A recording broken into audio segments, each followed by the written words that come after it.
Marcus Reynolds se despertó aquella mañana de abril en su apartamento, suspendido en el corazón de Manhattan, con la misma disciplina de siempre. A las 5:20, sin despertador. A los 52 años, su cuerpo ya no necesitaba recordatorios. CEO de Caliros Cybersecurity, uno de los gigantes mundiales del sector, Marcus llevaba un currículum que haría dudar a cualquier ejecutivo antes de pronunciar su nombre sin respeto. Era el tipo de hombre que caminaba por las habitaciones con una presencia tan precisa como el código fuente de su software, directo, limpio, imposible de ignorar. Pero había algo que ni el tiempo ni las conquistas habían cambiado. El modo en que ciertas miradas se deslizaban sobre su piel, como si su tono de melanina aún cargara con una sospecha ancestral. Ese día viajaba a San Francisco, donde participaría en una conferencia internacional sobre seguridad digital, y como siempre, eligió un vuelo comercial en primera clase, para no perder la conexión con la vida real. El auto eléctrico negro se detuvo frente a la Terminal 4 del JFK a las 7:42 am. Marcus estaba solo, sin asesores, sin seguridad. Era parte de su ritual. Su tiempo en el aeropuerto servía como oportunidad para observar el mundo fuera de la burbuja corporativa. Llevaba vaqueros oscuros, zapatillas de cuero italianas y una chaqueta minimalista de la misma marca que usan los astronautas. Nada ostentoso, pero cada pieza elegida con precisión. Al acercarse a la puerta de embarque, le entregó el billete a la azafata con la tranquilidad de quien está acostumbrado a ese entorno, demasiado acostumbrado incluso. Diane Parker lo miró fijamente un segundo más y luego frunció el ceño. Señor, ya llamaron a primera clase. La fila económica está a la izquierda. El silencio que siguió fue más violento que los gritos. Marcus la miró fijamente durante 3 segundos. Esos segundos pesaron como años. Y entonces, con voz firme, respondió: quizás deberías comprobar el nombre en el billete. Está en el lugar correcto. Yo también. Diane dudó por un momento, visiblemente desconcertada, pero aún así llamó a otro asistente con un gesto casi imperceptible, como si necesitara un refuerzo para validar lo obvio. Un hombre blanco con un traje azul marino y una insignia colgando de su pecho se acercó y después de escuchar la situación miró a Marcus de arriba a abajo, como calculando cuánto pertenecía allí.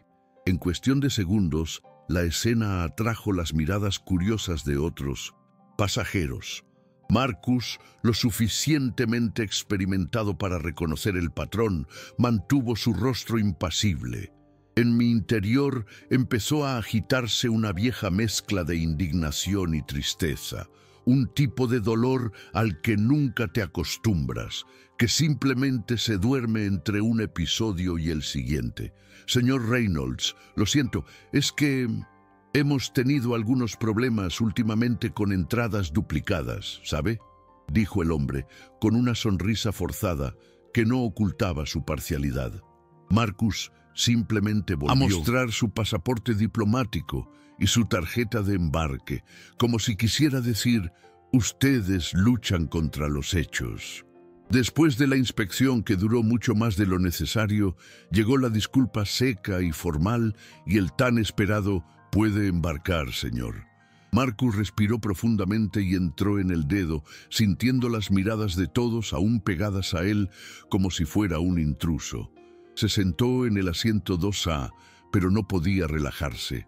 La sangre le latía con fuerza en las sienes. No se trataba del error, sino de la frecuencia con la que ese tipo de error ocurría cuando se trataba de un hombre negro, incluso con la insignia de director ejecutivo en el bolsillo. Sacó su celular, abrió una aplicación con encriptación propia y escribió una sola frase: activar protocolo Phoenix. Paso 1. Era un código que solo 3 personas de su empresa sabían interpretar. No fue venganza. Eso fue suficiente, y había prometido años antes que cuando ocurriera el siguiente episodio, y ocurriría, lo convertiría en acción concreta. Había llegado el momento. El vuelo despegó con 20 minutos de retraso. Desde allí arriba, Marcus vio cómo la ciudad se hacía más pequeña, como si la distancia también pudiera aliviar la incomodidad que sentía en el pecho. Pero no disminuyó. Eso fue diferente a otras veces. La diferencia no estuvo en el prejuicio, que seguía teniendo la misma cara disfrazada de protocolo, sino en su decisión de no dejarlo pasar. Sacó un pequeño cuaderno de cuero marrón que llevaba consigo en cada viaje y comenzó a escribir. Enumeró ideas, recordó conversaciones y anotó los nombres de colaboradores con los que ya había discutido cambios sistémicos. Horizon Airlines, nombre provisional de un proyecto que llevaba 2 años dormido en el cajón, adquirió contornos reales en aquella cabina silenciosa a 10.000 metros de altura. La aerolínea que respetaría a todos, a todas las voces. Eso trataría a cada pasajero como igual, sin prejuicios, sin suposiciones. Y en ese momento, Marcus dejó de garabatear sueños. Comenzó a estructurar planes. A medida que pasaban las horas, el silencio de la cabaña contrastaba con el ruido interno que intentaba organizar. La azafata que anteriormente lo había maltratado, le sirvió la cena con forzada amabilidad. Marcus la miró con calma, pero no respondió más de lo necesario. No se trataba de venganza. Sabía que no tenía sentido exigir respeto a alguien que todavía no entendía lo que significaba negárselo. Su enfoque estaba en otra dirección. Antes de aterrizar, Marcus tuvo una llamada encriptada con Vanessa Lau, su directora de operaciones. Van, el protocolo Fénix está activo. Quiero una reunión con el comité de transición mañana a las 7. Bloqueen el dominio Horizon.com. Vamos a sacar esto del cajón. Al otro lado de la línea, silencio. Entonces, la respuesta breve y firme, enseguida. Marcus colgó con lágrimas en los ojos. Ya no quería convencer a nadie. Quería construir un mundo donde nadie necesitara pedir permiso para existir. El aterrizaje fue suave, pero Marcus sabía que la verdadera confusión aún estaba por llegar. Tan pronto como salió del aeropuerto, se subió directamente al coche que le esperaba con el conductor ya indicado para ir al hotel. En el camino, su celular vibró con notificaciones internas, informes, inscripciones al protocolo Fénix, sugerencias de ejecutivos, mensajes de apoyo. Vanessa, como siempre, ya había movido las primeras piezas con precisión quirúrgica. Una sala de conferencias en el último piso del hotel ya estaba reservada. El equipo de confianza llegaría a lo largo de la noche, incluso con la apretada agenda. Marcus estaba impresionado, pero no sorprendido. Había reunido un equipo que no necesitaba discursos para actuar. Personas que conocieron el dolor, aunque en diferentes grados. Personas que sabían exactamente por qué era urgente esa decisión. El proyecto no se trataba solo de aviación, se trataba de restaurar la dignidad de cada pasajero que alguna vez había sido silenciado con una sonrisa hipócrita. En la habitación del hotel, Marcus tomó un baño largo, casi ritualista. Era necesario quitarle de la piel el peso invisible de aquel cargamento.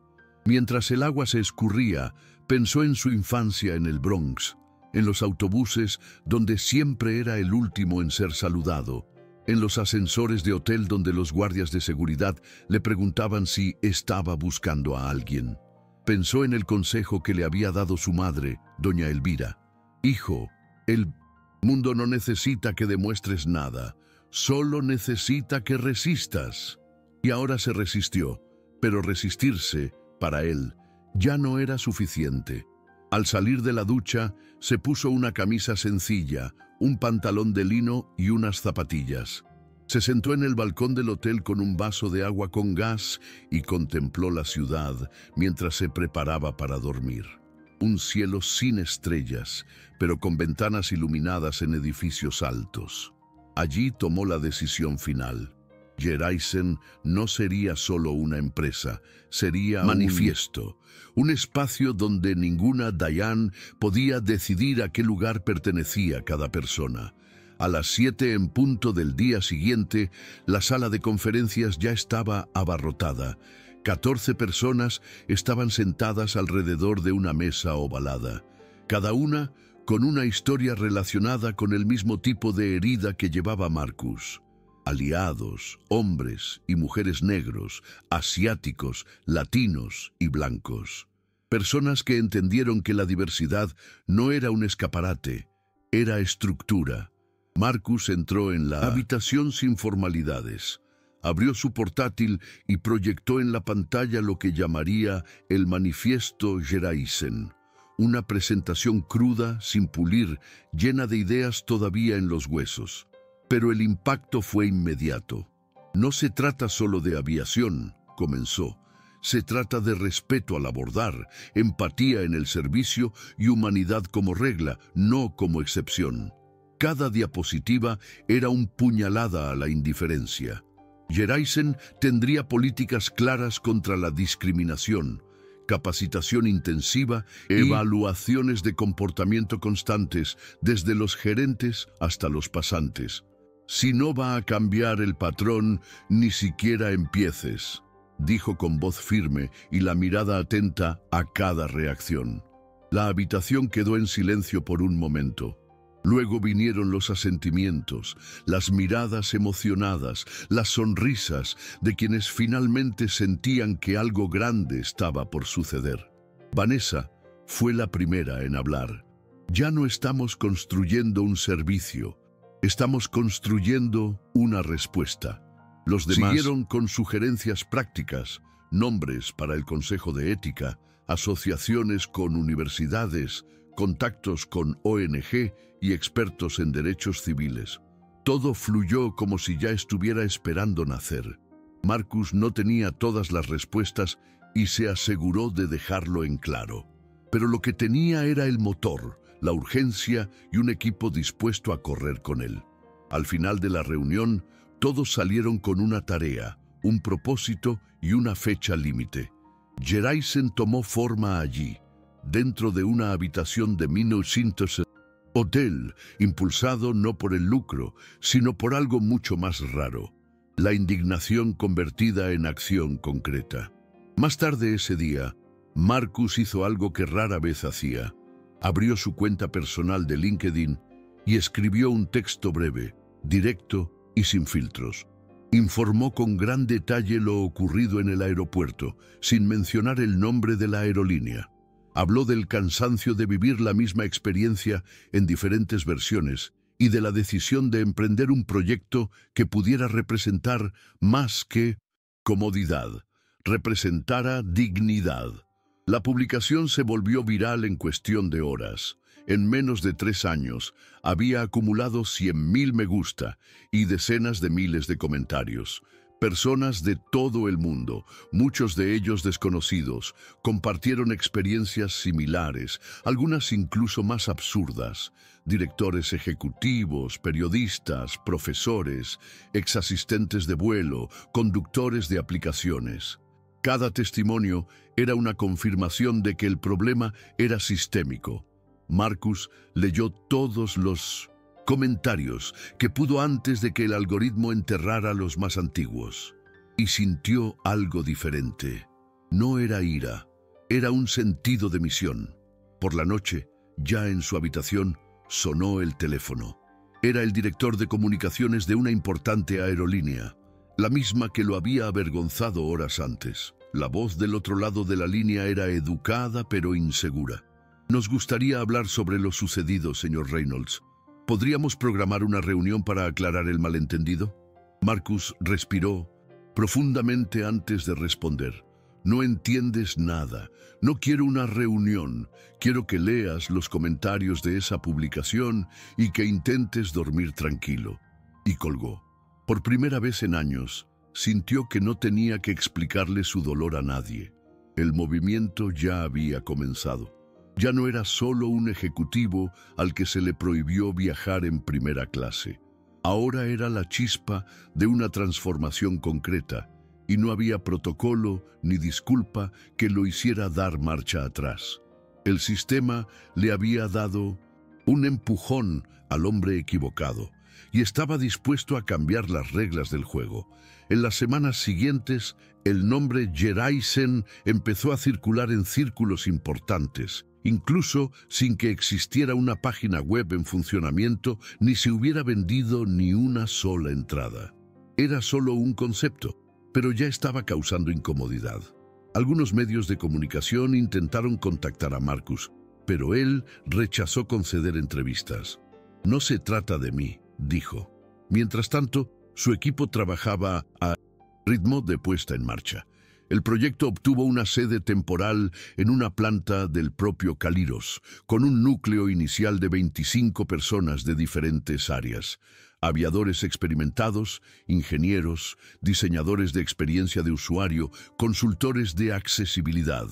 Todos con una motivación común: reimaginar lo que significaba volar. Cada detalle fue pensado con obsesión. Los manuales internos incluían pautas de conducta en caso de microagresiones raciales. Las políticas de promoción tomaron en cuenta no solo la competencia técnica, sino también una historia de empatía y respeto.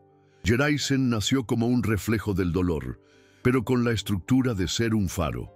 Un martes por la tarde, Marcus visitó un hangar en Atlanta donde estaba estacionado el primer avión de la futura flota. Era un modelo de tamaño mediano, todavía sin pintar, solo el esqueleto de metal. Caminó lentamente por el pasillo central, imaginando los asientos, las luces, los pasajeros subiendo. Allí, en silencio, observó el primer despegue. Por unos minutos se sintió como el niño que había sido, el chico del Bronx que soñaba con volar aviones, pero a quien un profesor le dijo que eso no era para gente como él. Ahora él estaba allí, enfrentándose a algo que nadie podía quitarle. Tocó el fuselaje con las yemas de los dedos, como para confirmar que era real.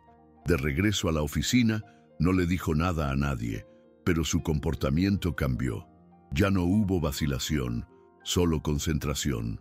Jeraisen dejó de ser un proyecto de respuesta y se convirtió en un hito. Y él lo sabía. Ese futuro solo existía gracias a un día único, duro y necesario. A pesar de la intensa movilización, Marcus no se dejó llevar por un entusiasmo ciego. Sabía que romper estructuras era más difícil que construir tecnología de vanguardia. En una reunión a puerta cerrada con inversores, escuchó sugerencias para suavizar el discurso de la marca. Quizás te estás posicionando de forma demasiado agresiva. Podrías ahuyentar al mercado tradicional. Marcus se cruzó de brazos, miró fijamente al hombre que había dicho eso y respondió con calma quirúrgica. Si el mercado tradicional le teme a la igualdad, tal vez sea hora de cambiar el mercado, no el discurso. La frase circuló en grupos internos y se convirtió en una especie de mantra entre los empleados de Jeraisen. Allí no habría lugar para concesiones que debilitaran la esencia del proyecto. Sería un nuevo estándar o no sería nada. Cada decisión era una reafirmación. No se trataba de volar más rápido ni más barato. Se trataba de volar con respeto, algo que, hasta entonces, para muchos parecía opcional. Unos días después, Marcus recibió un breve mensaje de Diane, la azafata de salidas. Decía: «Leí tu publicación. Lamento lo que hice. Nunca imaginé que alguien como tú se sentiría así. Estoy reconsiderándolo todo». Leyó el mensaje más de una vez. Él no respondió, no por orgullo, sino porque sabía que el cambio, si era cierto, no necesitaba su aprobación. Marcus nunca buscó arrepentimientos individuales, sino más bien correcciones sistémicas.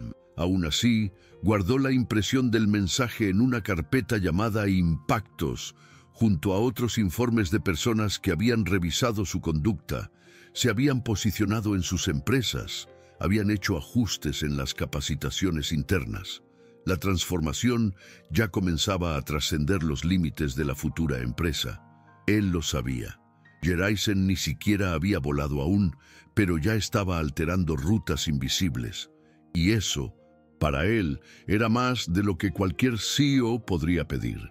Al final del primer mes, después del incidente, Marcus se dio el derecho de parar por unas horas. Era sábado. Caminaba solo por un parque de Nueva Jersey, vestido con gorra y sudadera, casi irreconocible. Se sentó en un viejo banco de madera frente a un lago silencioso.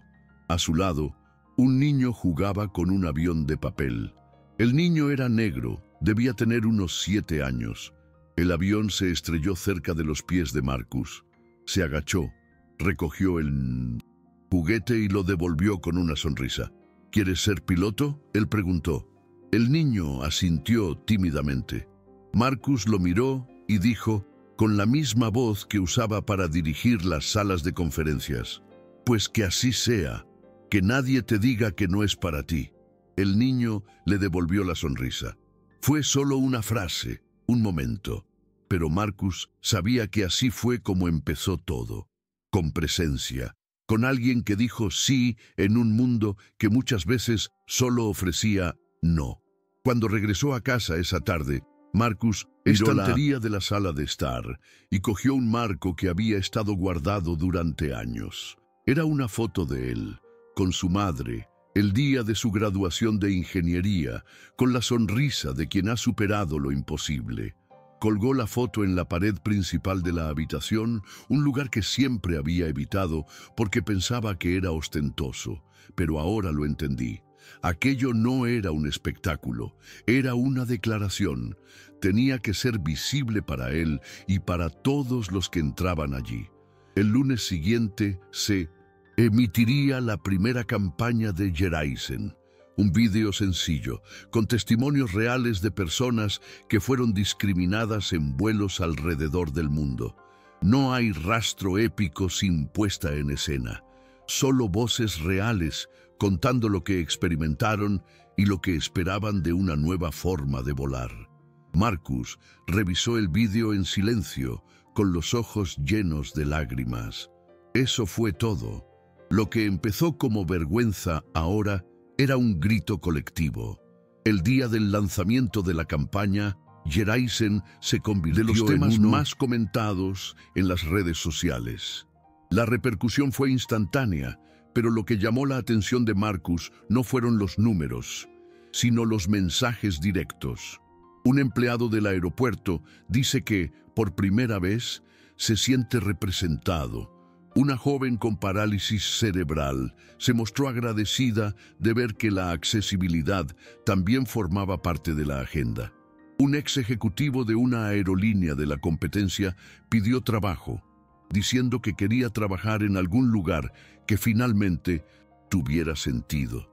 Eso no era marketing, era pertenencia. Marcus caminó por los pasillos de la nueva oficina de Jeraisen con un cuaderno en la mano, escuchando las ideas de los empleados, sentándose con los pasantes y almorzando con el equipo. Sabía que el liderazgo era más que decisiones, era presencia, y en ese espacio nadie era invisible. Ni el joven analista de TI negro, ni el coordinador de servicio al cliente trans, ni el técnico con fuerte acento que antes era ignorado en las reuniones. 2 meses después, Jeraisen anunció su primera ruta oficial, Nueva York-Atlanta. Un vuelo corto pero simbólico. Marcus se aseguró de estar presente en el embarque inaugural junto con todo el equipo que ayudó a hacer posible ese momento. Antes del vuelo, sosteniendo el micrófono de la cabina, dio un breve discurso, sin teleprompter, sin guión. Este vuelo está dedicado a todos aquellos que alguna vez han sido desacreditados, irrespetados o silenciados. Aquí, cada asiento es igual de importante. Aquí, cada pasajero es tratado como un ser humano, y punto. El avión fue aplaudido incluso antes de despegar. Mientras despegaba, Marcus cerró los ojos por un momento. Era solo el comienzo, él lo sabía. Aún quedaba mucho por hacer. Pero ese día concreto, en ese preciso momento se permitió sentir, Había transformado una herida en un futuro, y nadie podría borrar eso.